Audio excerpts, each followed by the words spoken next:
In short, chronic trade deficits are no longer merely an economic problem. They're a national emergency that threatens our security and our very way of life. It's a very great threat to our country. And for these reasons, starting tomorrow, the United States will implement reciprocal tariffs on other nations. It's been a long time since we even thought of that. We used to think about it a lot. We didn't think about it for many decades, and you see what's happened. For nations that treat us badly, we will calculate the combined rate of all their tariffs, non-monetary barriers, and other forms of cheating.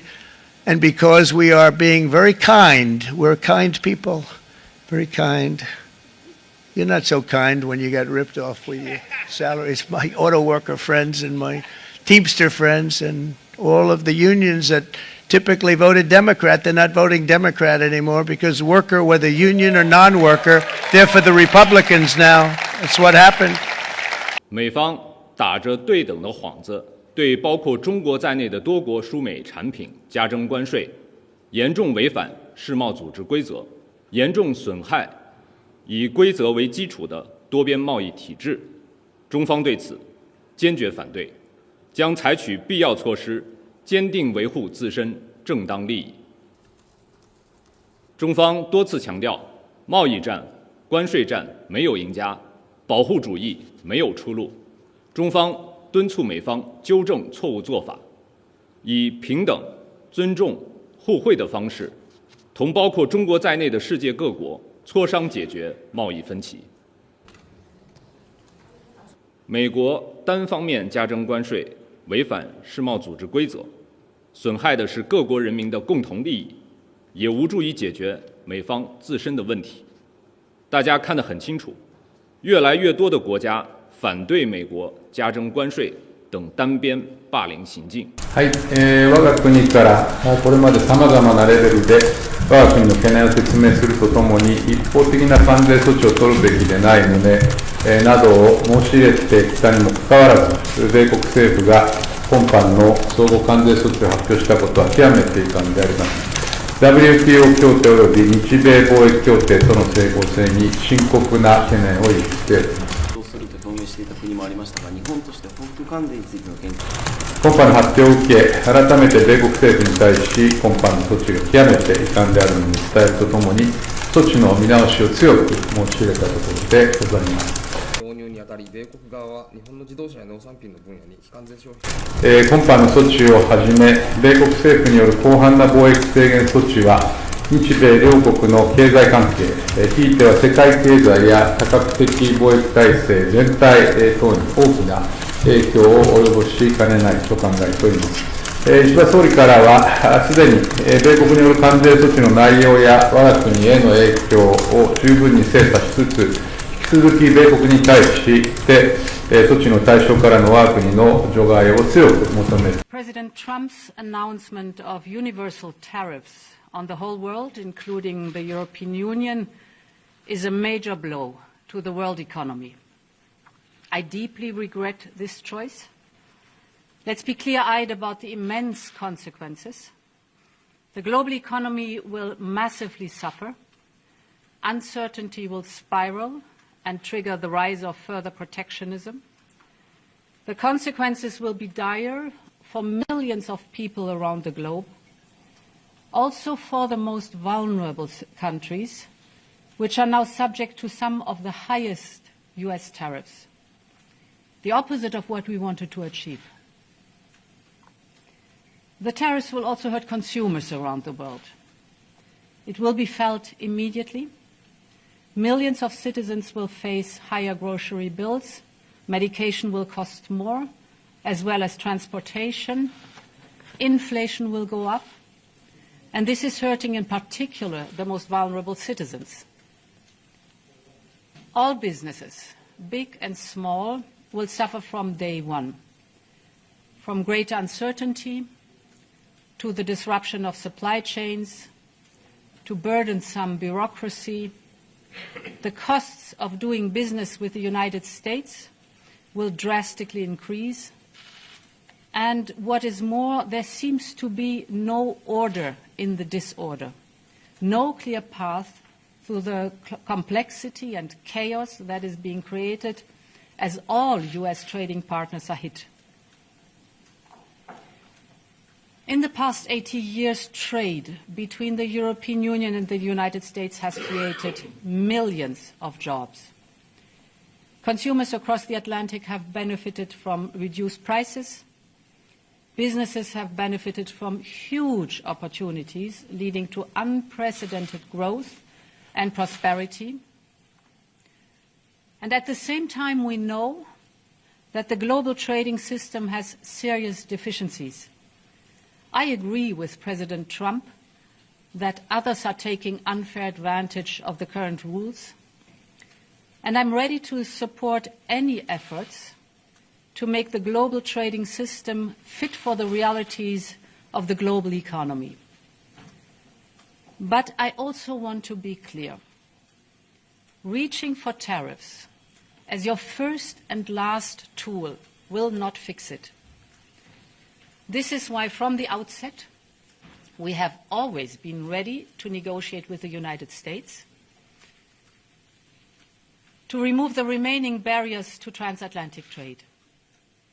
At the same time, we are prepared to respond. We are already finalizing the first package of countermeasures in response to tariffs on steel, and we're now preparing for further countermeasures to protect our interests and our businesses if negotiations fail.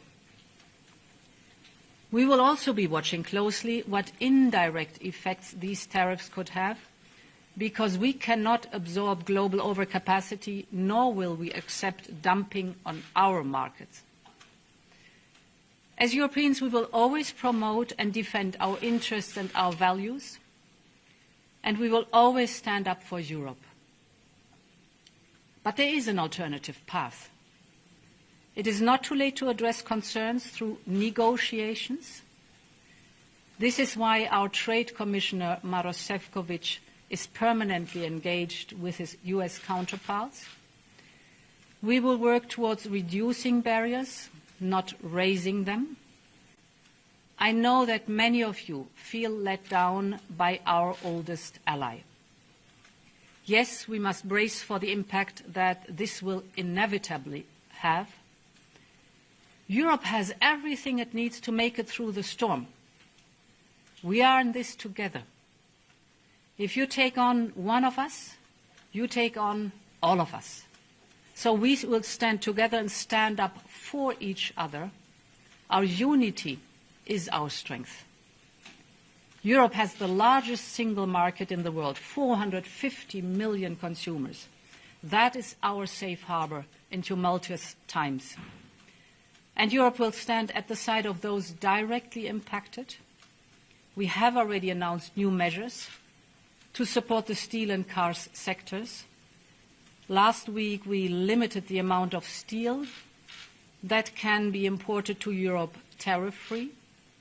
This will give more breathing space to these strategic industries.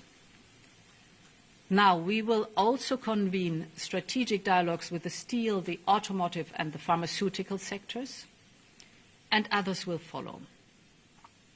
Europe stands together for our business, for our citizens, and for all Europeans, and we will continue to build bridges with all those that, like us, care about fair and rules-based trade as a basis for shared prosperity. So, President Trump has just announced a series of measures that are going to fundamentally change the international trading system. Now, in doing so, he has preserved a number of important elements of our relationship, the commercial relationship between Canada and the United States.